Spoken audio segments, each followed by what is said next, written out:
Hello world, it's Dave, and welcome to another episode of Travel in Japan. This time it was a ski trip I was going on to Hakuba, Iwatake in the Nagano Prefecture. And the first little thing that I want to say before I get going is that I will immediately, on posting this video, have a couple pictures linked down below for a Dropbox folder. But I didn't take a lot of pictures personally. I can explain that later. Um, but this is not to say that I won't have pictures posted in a little bit because there was a woman who took a bunch of pictures on the trip, and I'm going to try and get her pictures, and then I will post them as well down below. So if they're not there immediately, they will be forthcoming. So with that said, I'll start to talk about the trip, what it was like, what we did, all the different experiences. So to get out there, I left Tokyo by an overnight bus, and the overnight bus was going to take about 8 hours. And it was a good time. I was just chatting, trying to speak a little bit of Japanese. You know, the two friends that I went with, they're trying to learn a little bit more English. It's good. It's just a learning experience for everybody. And so we arrived at about 7 o'clock in the morning after the overnight bus, 7 o'clock in the morning to what you would want to call a hotel. But I hesitate to call it that. It really should be called by whatever its Japanese name was, because all the amenities in it were just that slight bit different to appeal to a Japanese cultural set. And so I'm going to talk about that place that we stayed very specifically in the trip because it was really unique, really cool, very, very different to what I'm used to when I go to like a ski lodge or something. And tons of fun because of that, and just being that little bit unique. So at about 8:30, we hop on a bus and we get to the mountain. Not much later, just 10-minute bus ride, no time at all to get to the mountain from where we were staying. So not a ski in or ski out, but I think much cheaper because of that. That's what I understood. It was not that expensive. One of the reasons the trip was so affordable. And we set about getting all our ski equipment at that time. And that includes your lift pass and then the rentals, because I brought none of that stuff over from Canada because I just couldn't be bothered to, pay whatever extra luggage fees and all that stuff and to use it for whatever. I didn't know I would even be going snowboarding. So we get our lift passes, and they're cool. They're unique, and I think it's not something everywhere in Japan yet, but many mountains around the world will probably adopt this soon, where it's a little tiny square, and the way that this square works is you go through a turnstile as opposed to have somebody checking your lift pass at the lift, and you just like put your hand up to the turnstile, and it dings like a bell, and it lets you through. So that was kind of cool. And we grabbed our rentals, and so I got my snowboard, and I didn't bring, you could rent jacket and snowboard pants and stuff. And I didn't bring pants. I got a snowboard jacket behind me here. Again, not really bringing much of my stuff. And it was just funny because even there was like large, there was large, large, and the only pair of pants that I could wear when I was there were these like circus pants that were just ridiculously huge. But they had suspenders, thank God. So like that held everything together, and it was actually okay. So I managed to get set up with all my gear, and you could spend a bunch of money to upgrade, but the people that we went with, I found out on the trip that one of them had never actually snowboarded before, and so I immediately thought in my mind, I was like, okay, well that indicates that I'm probably going to spend the majority of this trip actually showing someone how to snowboard. So why would I go and splurge on the much more expensive equipment? And I'm glad that I didn't, because I did end up spending the majority of the trip teaching this person, and it was really cool because when you're from where I am in Canada, and you kind of grow up with snowboarding, and especially from my generation where I think it was as snowboarding was invented. That's what's trippy when I think about my life. Is snowboarding had just like come out when I was in about grade 6, grade 7, and our school was even hesitant to allow us to do it at that time because they thought that it was too new and too dangerous. And so anybody you speak to in Canada pretty much in snowboarding at some point in time. So it's really uncommon to come across somebody who's never done it before. And I thought that that was really, really cool. I was like, okay, opportunity to teach somebody. I never meet somebody who hasn't snowboarded before, so this will be cool, even if I don't get to, rip up a mountain a whole bunch. And she got all her gear and everything like that, and good thing I didn't spend the money on the upgrade because I was just going to train her. And then we set up the mountain, or we set about going up the mountain. And we went on the first day to a green run, which you'd think would be really easy, but it was actually more difficult than we should have started with. On the second day, we found one next to it, very close, in fact, that would have been a much more gradual slope, except we found it out too late. So I didn't get a teacher in the usual way that I would, which I would start with a style of carving. I would start with turns and stuff, but because when it's too steep, you can't do that with somebody. They'll just shoot down the mountain and die. So I just had to start learning how to like stop facing, toe edge, heel edge.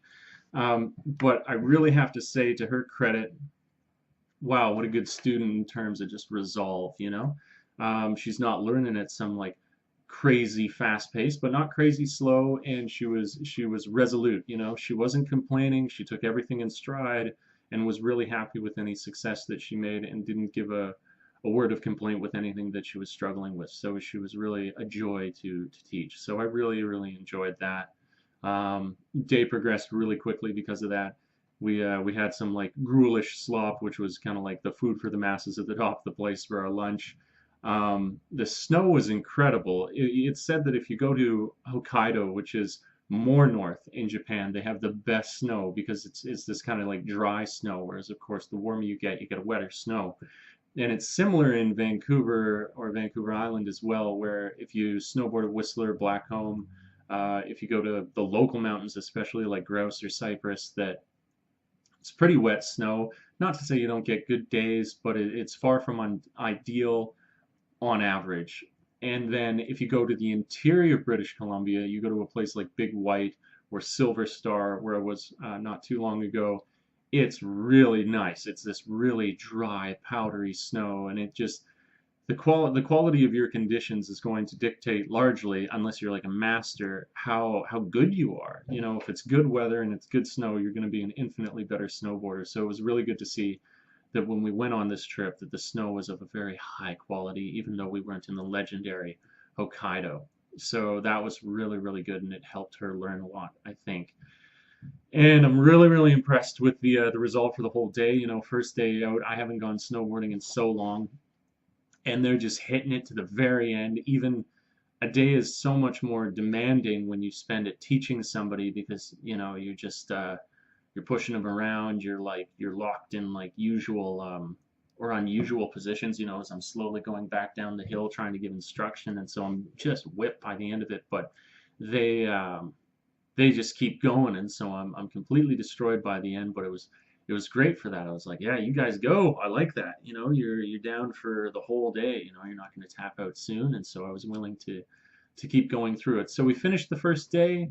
Very, very enjoyable experience. Really, really fun, and tons learned. It was great to watch this new snowboarder learn and see the progress that she was making, and knowing the whole day, with just as I learn in life, I know the way that people learn, I guess, the way that you progress through learning, given a positive outlook on things, and I could just see it happening. I love it, like poetry in motion, unique yet entirely predictable. This very interesting pattern. So knowing the next day, once she'd slept and come back to it, that it was going to be a different world. I mean, one of the things that we did to begin with was where you would go down the mountain, you'd have your arms out, and you're just like slowly descending down the mountain, kind of like looking straight forward. And I would be in front of her, and I'd hold her hands, and I could then like give her something to push against if she didn't have her balance quite. And I did that for so long, and my calves are killing me and stuff. And then eventually, later on in the day, I went to give her a hand to do that, and she was like, "No, no, that's fine." And she got up and started to do it all herself. It wasn't as though she wasn't falling over anymore, but she made that transition, wanted to make that transition. And I knew, once you can do that, your brain never forgets. Even if you can't do it 100% of the time, that experience is locked in. And if you give it time, if you come back to it, if you're patient, you're on that exponential curve of progress. So it was really good in that respect. I love, like I say, watching her learn. Then we got back. We took a small bus ride back to the place that we're staying at. I'll just call it the ski lodge because I don't actually know the Japanese name for it. And it was wicked. We got back there. They got this place down below in it where it's very communal. everybody's like going everywhere together in the place basically, but they had a communal place where you could put your boots up to dry, leave all your snowboard equipment for the following day, and so we unloaded all our gear and everything like that.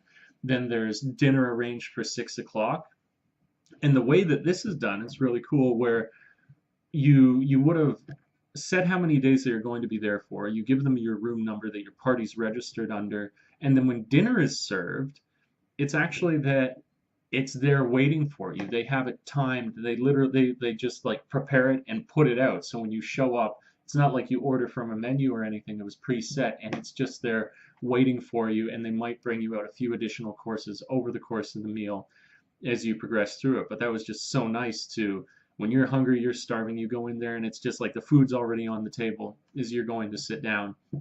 There's all really delicious Japanese stuff, like chicken with like mayonnaise and onions, and some really healthy vegetables, of course, a bunch of rice, some seaweed, all that all that good stuff that goes along with the Japanese experience. And so the food was really good, and then it was suggested by the host, the woman who had invited me on. She said, you want to get to the bathhouse first because there's so many people here, there's only so many seats, and I was like, that's a good idea. And so they had the traditional Japanese bath style in this ski lodge, which is, I really like it. I've grown to like it. Where if you've seen the old movie, it's a classic, Mr. Baseball, then you'll have seen the way that the showers work in Japan is that you actually sit on a little chair naked, get a shower nozzle and clean yourself off. And then this is immediately followed by, in most places, a crazy, crazy hot bath. So you shower first and then you get into the bath. And I did that. It was incredibly relaxing, and just, man, you never felt so good after a hard day snowboarding or whatever. I guess the equivalent would be if you had a shower and then got into a hot tub or something like that, if I was in Canada. But really, really nice, relaxing. And the rooms are all really Japanese style. It's cool because it's like a wood lodge, everything's made out of wood and everything, but you get into the room and it's all very Japanese because they have tatami mats on the floor, they got the sliding doors and everything like that. And then another thing that they do in Japan, I'm seeing more and more, and it literally has a name, but it's, you have a room like this with all the tatami mats down, a little square table in the middle, and then a blanket over it. And so you sit around the table with the blanket over yourself, and then underneath the table is a little heater that they turn on. Some places will have an indent in the floor, so your feet hang down while you're sitting on the floor, and then you're kind of like at a really nice level for sitting at this table. It didn't have the indent, but it had the heater underneath. And so we got our alcohol together, we got a couple of drinks, and we just kind of chatted and hung out about talked about good places in Japan, places they wanted to go, talked about, I'm always hitting people up for questions about language because it's a slow road to learn the Japanese language properly. I mean, I can really see the progress that I've made now, but it's a long road. And just talking about aspects of language in general with them, really interesting topic. I could talk somebody's ear off about it. So that was really, really good. We basically chilled. They certainly don't need a lot of alcohol, so it's not like they drank a lot, but I think it's almost equivalent to the amount that I had, just for their body weight and everything like that. So we ended up going to bed at a decent time at about 10 o'clock, and I was just so ready to pass out, just out like a light. And it was really good initially, but then at about, call it 3:30 in the morning, I wake up and the guys next to me are having a party. They're like loud yelling. I was just like, oh man. And with these paper thin walls, it was just brutal. Mental note to myself, if I ever go on one of these trips again, just bring earplugs, be okay. But I was not prepared for that, and with the amount of fatigue that I was under at that point, I was ready to kill somebody. And of course I can't go and say anything because I'm not yet good enough to, if I were to approach them, I could say, excuse me, please be quiet, but then not elaborate beyond that, where I'd like to approach it with a little more, call it tact, where I had a few more words up my sleeve, to say, please forgive me for interrupting you. And I talked about it the next morning when I was like, these freaking baka idiots. When I was at lunch the next morning, or sorry, breakfast the next morning when we got up together, I just said it's not entirely uncommon that happens in Japan. It's something you should just kind of like be aware of. Not saying that it isn't rude, but it very, very often happens. And so you should be less surprised when it does. And I was like, okay, fair enough. Again, it's different cultures. That's the thing, you know. If it is the norm, then you just adapt, and there's ways to adapt around it, like earplugs and stuff. But when you don't expect it, you don't know what to think. I'm ready to kill somebody. But that's okay. So I'm feeling really dead. But we get up to the mountain again, and it's just awesome because we've made all that progress from the previous day. We're going down runs in, half the time, and making huge technical leaps forward with the student that we were up there with. So she was doing very, very well. And it was interesting. This is something I'm kind of thinking about to myself, where I go so rarely. I haven't gone like on a consistent season of snowboarding in years and years and years. And I don't know, maybe it's because I've been reading more, or maybe because I'm learning another language, but I noticed where before I was like pretty confident that I could kind of go into switch. I ride regular, but if you know about snowboarding, that just means you put your right foot forward as opposed to your left foot forward when you go into switch, or switch is whatever your opposing foot is.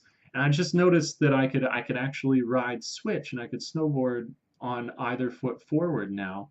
And it was so weird because I was like, I didn't even practice that. So how did I get better at that? So I'm just thinking maybe it's something to do when you open up that other side of your brain when you're studying language or reading a lot or something. So that was really cool for myself personally to have made that progress. Again, just had a really, really good day. It just flew by. Something called an onsen, which is basically just a bathhouse. That the student, she went off at one point. She was done, and I understand, there's no harder day on the mountain than the day for a newbie because they have so much to learn. It's so difficult, a lot of falling down, getting back up. And so she went to the onsen, and then for about another half of the day, myself and the other girl, we just snowboarded, and it was great. Conditions could have been a little better in terms of visibility, but it was still fantastic. We explored a lot more of the mountain, and I really enjoyed it, and I kind of went over that hump where I thought it would be great if we had just 2 more days, to really explore the mountain and experience what it was it had to offer. But I really, really enjoyed it nonetheless.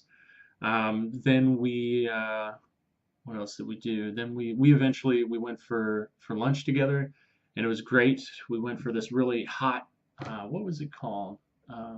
I can't remember. I won't sit here for minutes trying to remember the exact name. It's just ramen, ramen with pork. And man, on a cold day, I was like, this is nice Asian eats for lunch. And it was really cool little venue. And I couldn't express this to them because I don't know the Japanese to like go on like I am now. But the guy, the man and wife, husband and wife, who I learned they actually have a name for couples, and then there's a name for husband and wife. We just say husband and wife in English, but there's a name for that type of couple in Japanese, and they were just the quintessential old restaurant running couple, husband and wife. This guy just looked so determined. His movements were so fluid. You could tell he was doing it for years. Made delicious food. His wife's whipping around. They both look in really good shape. Just like a real vibrant, healthy looking couple in a really cool environment. All wooden tables, and then the seats that you even had were constructed out of like stumps that they had backs on, and so I don't know, it was just a really cool vibe that you had. And they got this big wooden fireplace, wood stove, sorry, for heating up logs, and the place is really warm and had a great vibe about it. So that was a good lunch. And eventually we headed over to the onsen, and just really relaxing again at the end of the day. And we got in there, got out pretty fast, and managed to catch the last bus that we needed to catch, which was the one that was then going to take us home to Chiba through Tokyo, and then on a final bus ride back to where I live. And so, yeah, I took up 20 minutes of time to describe this video. That's kind of some of the highlights. That was it. It was really, really good experience, and it makes me want to. My idea is to stay here for another year. It makes me want to plan for a longer trip in the following year. Now that I got a little taste of it, I was thinking, oh man, now I want to go snowboarding and do a bunch more snowboard trips back home. And I was like, oh, I'm only going to be home for summer, so that doesn't really work. I got to find some way around this. So yeah, next year, gonna do it. It's gonna be awesome. Maybe hit up some other different mountains. Maybe even go to Hokkaido. Who knows? Save enough money and then go and check something out like that. It's been a big goal that I have that I want to be very zen about my experience here and save money, and I live out in the countryside, and so I've been succeeding in that. But you also don't want to come away from Japan without seeing anything. You know, you're like, what did you do? Did you go here? Did you go here? No, no, no. You know, I don't want that to be the end result. I want to have experienced some places. It is kind of remarkable, though. It's that same thing when I'm at home, and if anybody's visiting, you know, where it is that I'm from, and they say, "Have you been here? Have you been here?" And I'll often say, "No, no, I haven't." And you realize a part of being local is to not go anywhere except where you live. So I don't want to be that local. I want to be a bit of a tourist in the sense that I want to check out these different places. There's so many places that Japan has to offer in terms of an interesting locale, history, culture, all that good stuff. Yeah, so that's it. That's a little update. It was an incredible trip. I look forward to more. The links will be down in the description here for the pictures, and more pictures will be forthcoming. Yeah, I'm going to be making a whole slew of videos today because I've kind of been off the wagon for a little bit transitioning through this holiday. But thank you for checking this video out. If you made it this far, that's 21 minutes. That's a good long video. If you enjoy it, please like, subscribe, share my experiences around the world for somebody who's traveling in Japan and teaching. If you found this through, you know, just some other random video, travel in Japan, it's that I'm teaching in Japan, so I have those other videos available if you're curious. Yeah, like, subscribe, share, and like I like to say, until we meet again next time, world, thanks for tripping with Dave. Ciao for now. Peace.